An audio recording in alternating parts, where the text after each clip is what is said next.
بسم الله الرحمن الرحيم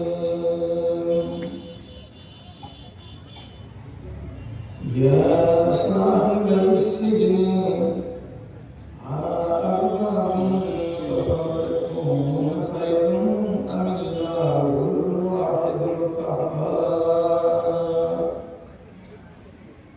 وقال الله تبارك وتعالى فإذا فرغت فانصب وإلى ربك فارغب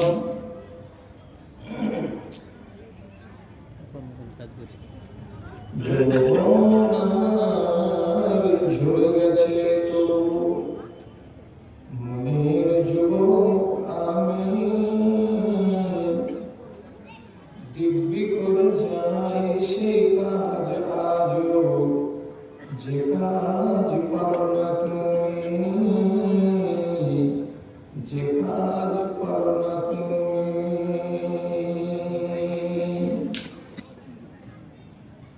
ধর্মের ভূমি আগাছাতে ভরা সেচ খাদ দেয় না কেউ যার কাঁধে আছে দেখাশোনা ভার ঘুমায় পড়েছে সেও সইতে না পেরে সেই করুণ দশা কোমর বেঁধেছি আমি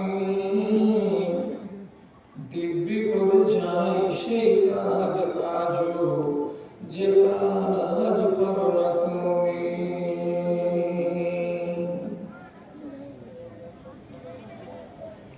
বুঝাতেই হবে তোমাকে আমাকে জাতি করুণ দশা জ্বালাতেই হবে আলো ঘরে ঘরে তাড়াতে হবে অনিশা তুমিও এবার মন করো ভাই তুমিও এবার ফোন করো ভাই যে ফোন করেছি আমি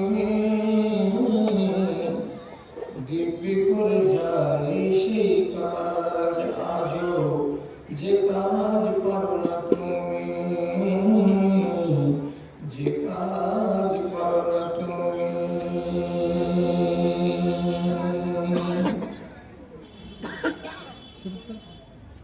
শ্রদ্ধেয় সভাপতি সাহেব মঞ্চে উপবিষ্ট অন্যান্য শিক্ষিত ও বুজুর্গ ব্যক্তিগণ আমার সামনে বসে থাকা এই এলাকার বিভিন্ন প্রান্ত থেকে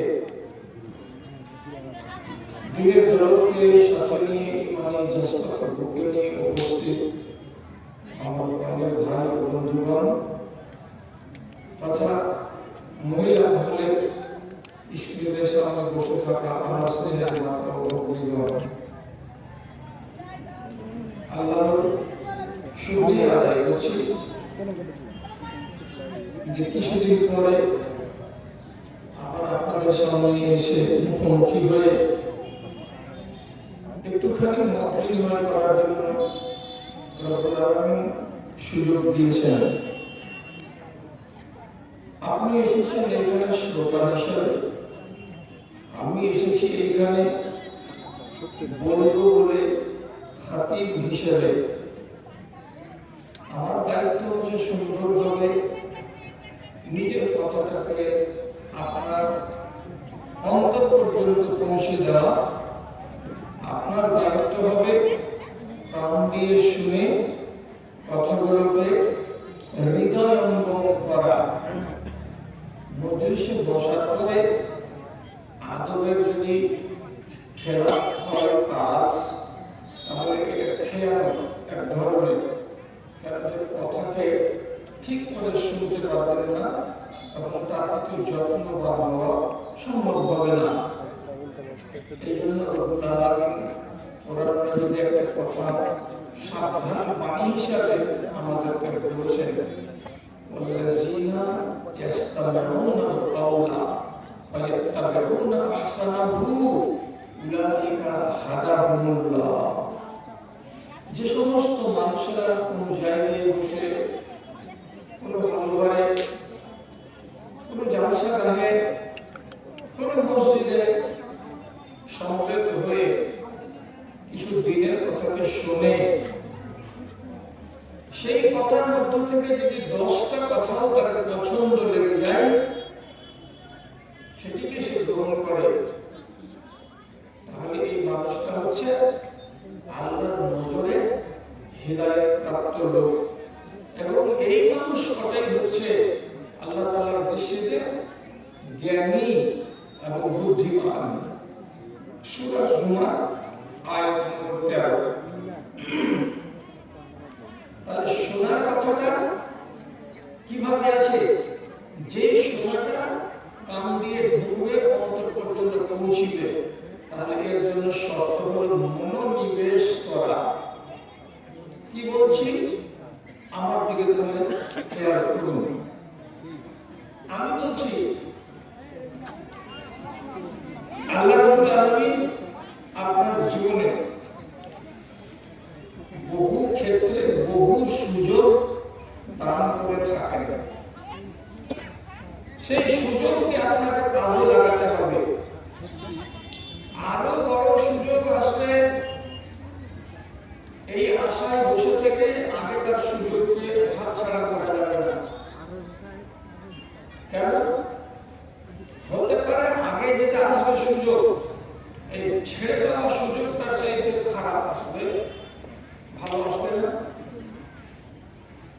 তখন আমি আফসোস করবো যে হায়, সে সুযোগটাকে কেন হাতছাড়া করেছিলাম। তার জন্য কোরআন মাজিদে একাধিক আয়াত আছে যে মুসলমান যে ক্ষেত্রেই হোক না কেন, নিজের জীবনে যখন সুযোগ আসবে ভালো সুযোগকে হাতছাড়া হতে দেবে না, ভালো সুযোগকে গ্রহণ করবে এবং তাদের থেকে লাভবান হতে চেষ্টা করবে। উদাহরণ কি দেব? ইমাম গাজ্জালী রাহমাতুল্লাহ আলাইহি একজন বড় আলেম হয়েছেন। তিনি তার নিজের কিতাবের ভিতরে লিখেছেন, এটা মিসাল দিচ্ছে, আপনাকে উদাহরণ দিচ্ছে শুধু। তিনি বলছেন, যারা যৌবনকালে আল্লাহর ইবাদত করে না, তারা সুযোগকে হাতছাড়া করে। এরা একদিন পস্তাতে হবে, এরা একদিন আফসোস করতে হবে। মিসাল কি দিয়েছেন উনি? নিজের ছাত্রগুলোকে বলছেন, আমার ছাত্ররা, তোমরা এই কথাটা ভুলিও না যে আজকে অবহেলা করে ইবাদতকে ফেলে রাখা আর একদিন যে তুমি পস্তাবে না, তার উদাহরণ তোমাদেরকে দিচ্ছি। কি দিবেন হুজুর ওস্তাদজি?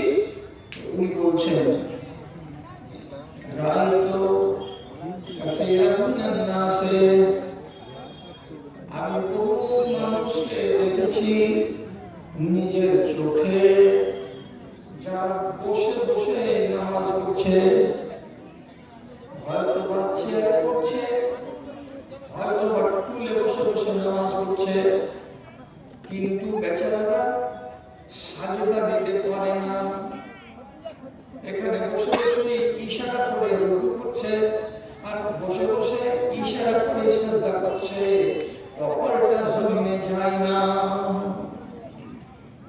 তাকে জিজ্ঞেস করো, বাবজি আপনার কপাল জমিনে যায় না, সিজদা যেমন দিতে হয় ওরকম সিজদা হচ্ছে না আপনার দ্বারাই, তা আপনার এই নামাজটা জিটা হচ্ছে? তো জিটা হচ্ছে?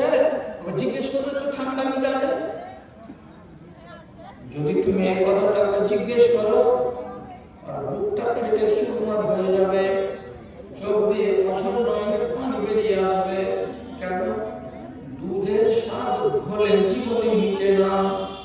সেজদার মানে হলো কপালখানাকে জমিনে রেখে দেওয়া।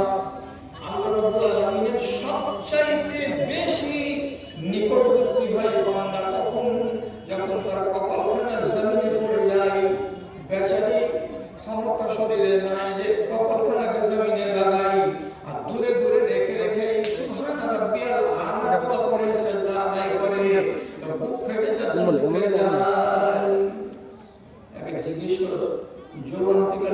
করেছিলেন তখন তো কপালটা যেত, তখন কপালটাকে নিয়ে যখন নিয়ে চাটায় তখন অবহেলা করেছিলেন না, সুযোগটা হাতছাড়া করেছ।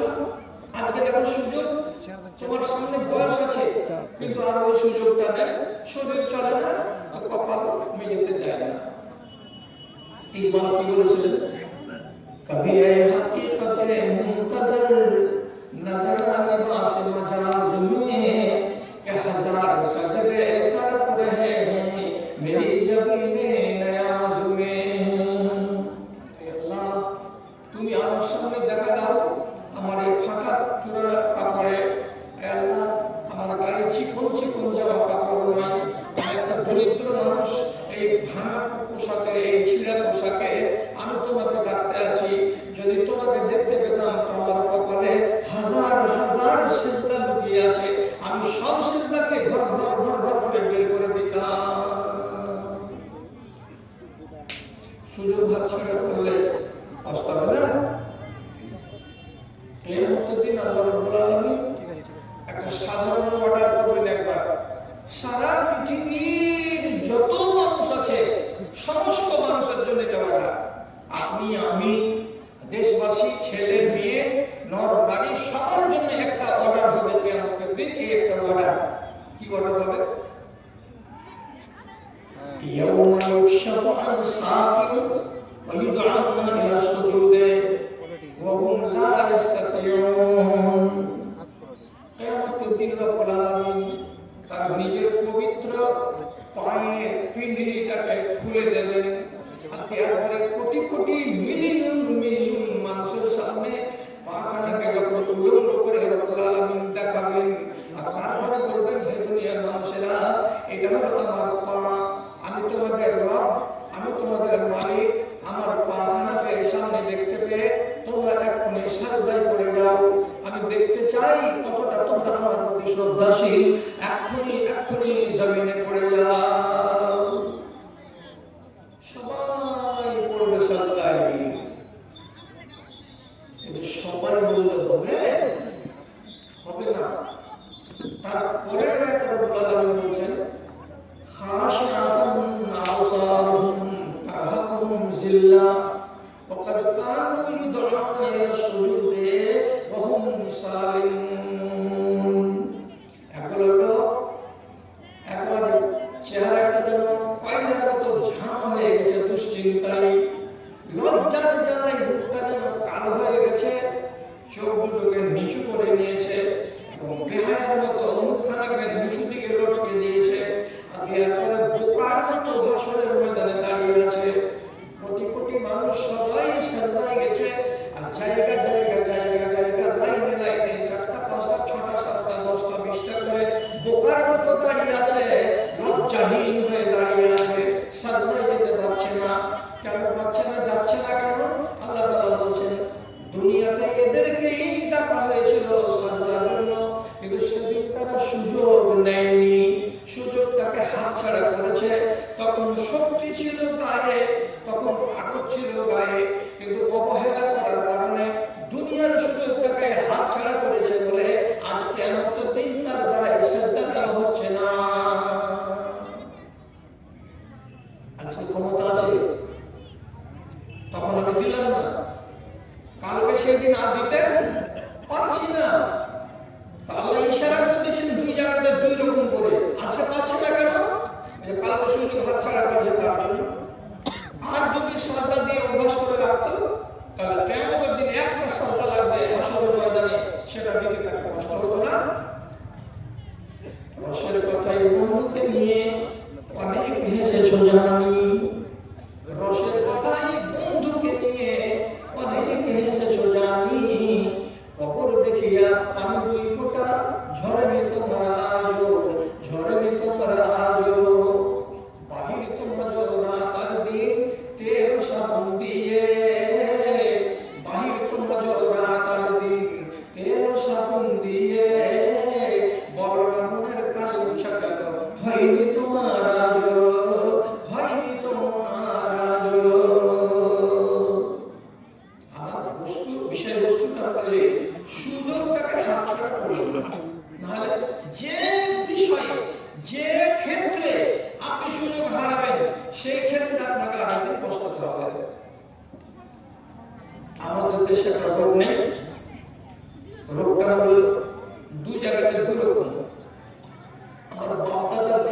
বাবুয়ান টাপু নেপালের বর্ডার, ওখানে 70-90টা বেটা ছেলে হাড়ের রোয়া মোটা হয় না, পাঠান করে বিয়ে দিয়ে ও নিজে ছেলে হয়ে আছে, 1 বছর বাদ ওর তুলে ছেলে, এটা কে রে?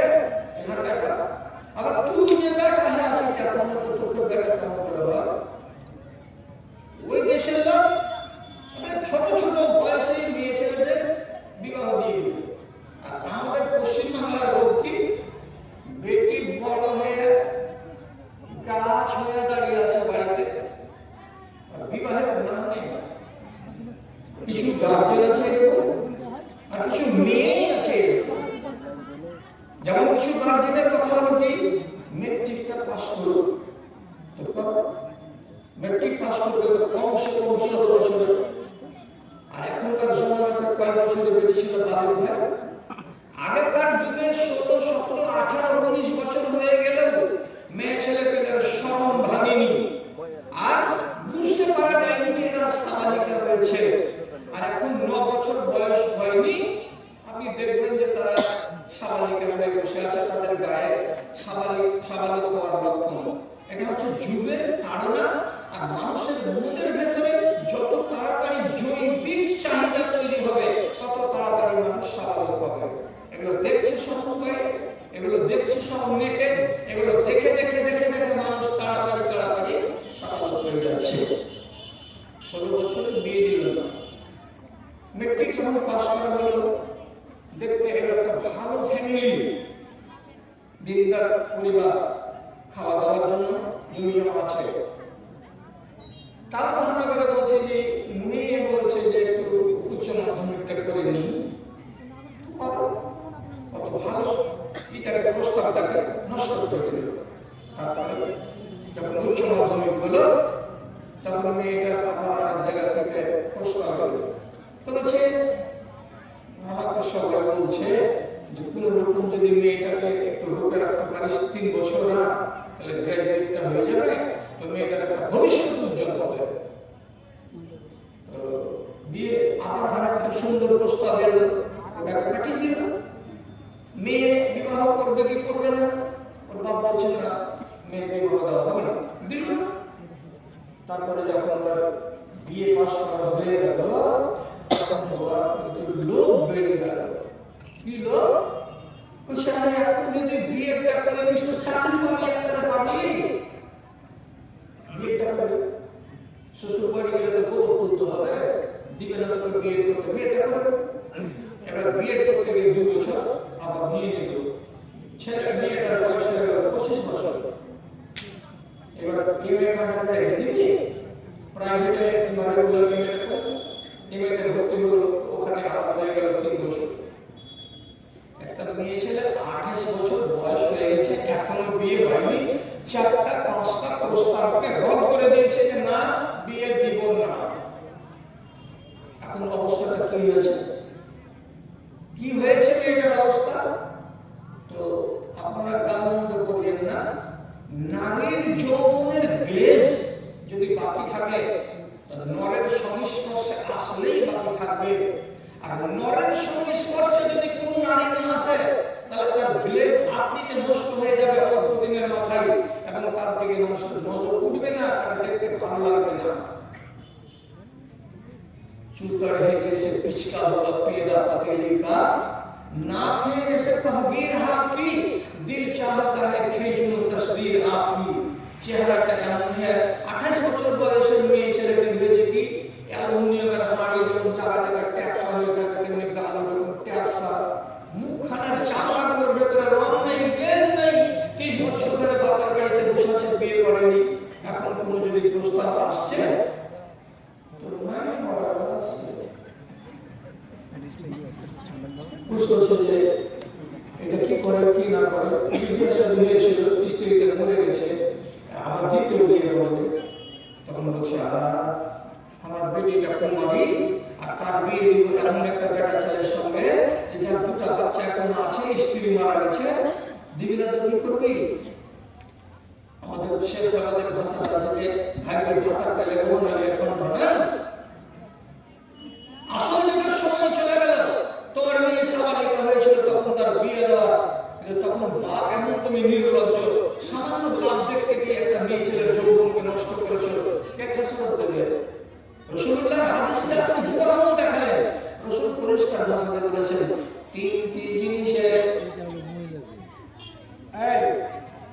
বেটি ছেলেটি তিন চারটা বেটি ছেলে এখানে গেল গেল করছে, খালাটা একটু দেখিয়ে দাও কোন ওই বেটি ছেলেটি বেয়াদব আছে, মুখে এক চাপ পালার বাড়ি মারে তো তোর আওয়াজ কেন আসছে তোরে? ও ভদ্র বেটি ছেলে। রাসূলুল্লাহ বলেন লা তুআখিরুন সালাসিন, তিনটা জিনিসে জীবনে দেরি করবে না। রাসূল বলেন দেরি করবে না। কি কি? যদি আযান পড়ে যায় তখন বলবে না যে কাপড় তিনটা আগে সাফ করি, তারপরে গোসল করি, তারপরে নামাজ পড়ি। ফেলে দাও কাপড়কে, আগে নামাজ আদায় করো। নামাজের সামনে তাকে লেট করা যাবে না কাজের বাহানায়। এক। দুই নম্বরে রাসূলুল্লাহ বলেন জানাজাতু হাজারাত, যদি গ্রামে বা বাড়িতে কোনো মাইয়াত হয়ে যায়, কেউ মানুষ মরে যায়, খবরদার তাকে দেরি করবে না। আজকে বেলা 10টাতে মারা গেল, মাটি হবে কখন? বলছে আগামীকাল 10টার সময়। এত লম্বা টান কেন করলেন? উত্তর আসলে কি যে বড় ছেলেটা হায়দ্রাবাদে থাকে, বাপের ঘরের খবর শুনে প্লেন ধরেছে, রাত 8টার সময় কলকাতাতে নামবে, রাত 8টার সময় 9টার সময় রাধিকাপুর এক্সপ্রেস ধরে সকাল 7টার সময় এখানে নামবে, তারপরে ট্যাক্সি ভাড়া করে বাড়ি আসবে, বাপকে দেখবে, তারপরে বাপকে মাটি দেবে। একটা ছেলে আছে হায়দ্রাবাদে, তার জন্য তার বাপকে 24 ঘন্টা মরে যাওয়ার পরে খাটলাতে শুয়ে রেখে দিচ্ছে। তিরমিজি 7 করে হাদিসটাকে নিয়ে এসেছেন। যদি নেককার হয়, যদি নেককার মানুষটা হয়, তাহলে তাড়াতাড়ি তাকে তার আরামের জায়গায় পৌঁছে দাও। এটা হলো তার কবর, জান্নাতের ঘর। জান্নাতে যেতে আটকে রেখেছো কিসের জন্য? তুমি এটা তুমি হলে নরঘম। তারপরে তিনি 2 নম্বর কারণ দিয়ে বলছেন লোকটা যদি জালিম হয়, মদখোর হয়, সুদখোর হয়, মাগিবাজ হয়, লম্পট হয়, সে যদি বদদিন হয়, তো তুমি জানো এই লোকটা মরার পরে সে কবরে আরাম পাবে না, জাহান্নামে তাকে যেতেই হবে। তাহলে একটা নরঘম, একটা কবরে যাওয়ার পরে জাহান্নামে হবে। এমন কপাল পড়া মানুষটাকে কিসের জন্য নিয়ে তুমি বসে আছো বাড়িতে? ঘাট থেকে বসেটাকে তাড়াতাড়ি করে নামাও, ভালো হলেও নামাও, মন্দ হলেও নামাও। মেহনতকে ফেলে রাখা দীর্ঘক্ষণ যাবে না। কতক্ষণ রাখবেন? খাল ফুটতে যত টাইম লাগে, বাস কাটতে যতটা টাইম লাগে, গোসল দিতে যতটা টাইম লাগে, কাফন ছড়াতে যতটা টাইম লাগে, এতটুকুই টাইম দিতে হবে, তার বেশি টাইম দেওয়া চলবে না। দুটো হলো। 3 নম্বর রাসূলুল্লাহ বলেছেন বালাগাত, মেয়ে ছেলে যদি বাড়িতে সাবালিকা হয়ে যায়, বেটি হোক ভাতিজি হোক বোন হোক, তাড়াতাড়ি করে তার একটা রিশতা দেখে নিতে হবে। এবং তকদীর তুমি দেখতে পারো না, শুধু বাহ্যিক নজরে ভালোটাকে দেখার পর কোনো না কোনো জায়গায় একটা রিশতা করে দাও। সংসারের হাল ধরবে, মেয়েটা নিজের জীবন গড়াবে। এই জন্য তাকে সাবালিকা হওয়ার পরে আটকাতে হবে না। তাহলে বুঝলাম সুযোগ হাতছাড়া করতে গেলে হচ্ছে কি আমাকে আফসোস করতে হচ্ছে। আরেকদিন আমি ইবাদতে দেখলাম, নামাজে গিয়ে যে বড় খাসারত দিচ্ছে হাসরের মাঠে, আর এই দুনিয়ার মামলাতে এসে দেখলাম বিবাহতে গিয়ে অনেক লোককে খাসারত দিতে হচ্ছে যে আমি মনের মতো পাত্র পাচ্ছি না বা মনের মতো পাত্র পাচ্ছি না। দাদারে সুযোগ হাতছাড়া করবেন না। আমি আপনাকে পরের কথা বলছি। হযরতে আবু সুফিয়ান রাদিয়াল্লাহু তাআলা আর আমর ইবনে আস আর সুহাইল ইবনে আমর, এই দুজন সাহাবী উমর রাদিয়াল্লাহু তাআলা দরবারে মদিনাতে কথা বলার জন্য এসেছেন। এমনি করে নক করলেন বাড়ির দরজায়। জিজ্ঞেস হলো কে? তো বলছে আমরা আবু সুফিয়ান এবং সুহাইল ইবনে আমর, আপনার সাথে কথা বলবো। হযরতে উমর তৎক্ষণাৎ ভিতরে আসার অনুমতি দিলেন না, যে আপনারা অপেক্ষা করুন বাইরে। তাহলে বসে আছে মাস্টারে। বিলাল সুমাস্তাজানা, তার 15 মিনিট পরে কোন দিক থেকে হাঁটতে হাঁটতে হযরতে বিলাল এসে হাজির হলেন। ফাস্তাজানা, আস্তে আস্তে করে ঘরে ঘরের দরজায় খটখট খটখট করে আওয়াজ দিলেন। ভিতর থেকে আওয়াজ এলো, কে? বললেন, আমি বিলাল বিন আবি রাবাহ। যেমনি বিলাল নামটা শোনা, খারাজা উমর মুতাহাল্লিলান, হযরত উমর সাথে সাথে বাড়ির ভিতর থেকে হাসতে হাসতে হাসি মুখে বেরিয়ে চলে এলেন। কপাটখানা খুলে বাইরে এসে হযরত বিলালের ঘাড়ে হাত দিয়ে বন্ধুর ঘাড়ে যেমন মানুষ হাত দেয় ওইরকম করে তার ঘাড়ে হাত চাপিয়ে দিয়ে এক পা দুপা করে দুইজনে হাঁটতে হাঁটতে ভিতর দিকে চলে গেলেন। আগে অনুমতি কে চেয়েছিল? আবু সুফিয়ান এবং সুহাইল ইবনে আমর। ওরা গাছের তলায় বসে আছে। আর আধা ঘন্টা পরে এলেন বিলাল। এসে তখন তিনি অনুমতি পেয়ে গেলেন। আর উমর রাদিয়াল্লাহু তাআলা তার ঘাড়ে হাত রেখে ভালোবাসা দেখাতে দেখাতে ভিতরে নিয়ে গিয়ে গল্প করতে লাগলেন। জানা শুনবে, আপনার জানা শুনবে, যদি খালি এখানে ভান্ডারিতে এলাম করে দেয় যে আগে এই গ্রামের লোকেরা তোমরা ভান্ডারিতে যে খেয়ে নাও, তারপর তখন তোমরা আসবে অমুক গ্রামের লোকেরা, তাহলে তো ভান্ডারের টাকা ফটকার মশানকে ভেঙে ফেলে দিলে তোরা আগে খাবে আমরা পরে খাবো, মানে সইবে না মানুষ। এত বড় কাণ্ড করছে যে আমরা বসে আছি আধা ঘন্টা থেকে, আর পরে এলো বিলাল আর একে ডেকে নিয়ে ভিতরে চলে গেল। থামতে না পারে আবু সুফিয়ান জিন্দেগি কাটিয়ে দিল নেতৃত্ব করে করে, নেতা মানুষ। ও তখন নিজের সাথী সোহাইলের দিকে তাকিয়ে বলছে, রাজুলুন আসওয়াদ ইয়াতাকাদ্দামু আলাইনা। দেখো দেখো বুদ্ধিটা দেখো খলিফাতুল মুসলিমিন উমরের। আমাদের আরব আমরা, আর এই লোকটা বিলাল হলো ওয়াল আরব, আমরা হলাম আরব দেশের সম্ভ্রান্ত পরিবারের লোক, আর এই ছেলেটা হলো গোলাম। আমাদের গায়ের চামড়া হলো সাদা টকটকে, আর ওর গায়ের চামড়া হলো কালো। এই কালো চামড়ার লোক আফ্রিকা মহাদেশের লোক, আর সে হলো এক যুগের গোলাম। আর আমরা জীবনে কোনোদিনই গোলাম ছিলাম না, আমরা চিরদিন ছিলাম স্বাধীন। তো আমাদের মতো স্বাধীন আরব বংশের লোক তাকে রেখে দিয়ে প্রাধান্য দিলেন কাকে? তো কালো চামড়ার একটা লোককে। দেখো ব্যবহারটা কেমন করলে দেখতে পেলে? রাগটা এখানে দেখাচ্ছে সাথীকে। সুহাইল ইবনে আমর বড় চালাক মানুষ এবং জাহিলিয়াতের যুগে ছিল বক্তা, কঠিন ভাষণ দিতে পারে এবং পলিটিশিয়ান, অত্যন্ত জ্ঞান রাখত মানুষের সাথে কি করে চলতে হয়, বলতে হয়, এবং অবস্থাকে ট্যাকেল করার আল্লাহ তাআলা তাকে যোগ্যতা দান করেছিলেন। ইসলাম কবুল করেছে, করার পর আজকে এই ঘটনা হচ্ছে।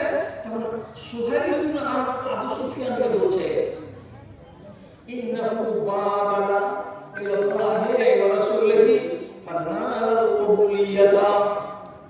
হে আবু সুফিয়ান, বেশি ফ্যাসার করিও না, বেশি ট্যান করিও না, চুপচাপ বসে থাকো। যখন ডাকবেন উমর তখনই যেতে হবে। আমাদের দুইজনের আগে চলে গেল বিলাল, তার জন্য দুঃখিত হওয়ার কি আছে, আপত্তি করার কি আছে? কেন যে হযরত বিলাল তার রবের ডাকে তাড়াতাড়ি সাড়া দিয়েছে। তাড়াতাড়ি সাড়া দেওয়ার কারণে তার কপালে জনপ্রিয়তা আল্লাহ তাআলা লিখে দিয়েছেন। এবং তুমি আর আমি আল্লাহর আমাদের রবের ডাকে সাড়া দিতে সময় নষ্ট করেছি, আমরা দেরি করেছি, আমরা সুযোগকে বরবাদ করেছি, সুযোগকে হাতছাড়া করেছি, যার কারণে আমাদের সম্মানটা পিছন দিকে পড়ে থেকে গেছে। জানো কয় নম্বর মুসলমান? এমনি করে দুইজনে দেখে ভুলে বলছে, এই তো মক্কার প্রারম্ভিক কালে 5 নম্বর মুসলমান, আবার কোন কোন ঐতিহাসিকের মতে 4 নম্বর মুসলমান। তাহলে ইয়ে হলো 5ম মুসলমান। কত তাড়াতাড়ি ঈমান কবুল করেছে, হ্যাঁ? আর তুমি আর আমি কবে কবুল করেছি? তো শিখে হিসাবটা মনে রাখবেন। 13 বছর নবীজি মক্কার জীবন কাটিয়েছেন। আবু সুফিয়ান ঈমান আনেনি, সুহাইল ইবনে আমর ঈমান আনেনি। 13। তারপর হিজরত হলো। হিজরত হওয়ার পরে ৬ষ্ঠ সালের শেষের দিকে মক্কা যাচ্ছিলেন রাসূলুল্লাহ, আটকে দিল মুশরিকরা, দিনে না ঢুকতে মক্কায়। শেষের বেলায় ওই ৭ম হিজরি সনে চুক্তি হলো, সন্ধি হলো। কি বলে সন্ধি হলো? সারা দিন মাজা ঘষা করতে করতে করতে করতে সন্ধ্যার দিকে যদি চুক্তিটা হলো, মুসলমানেরা এই কাফেরদের সঙ্গে চুক্তি করছে কি বলে, শুনে দেখেন কেমন লাগে। ১ নম্বর ধারা, মুসলমানেরা আপনারা ১৪০০ জন লোক এসেছেন, এবার আপনাদেরকে মক্কায় ঢুকতে দেওয়া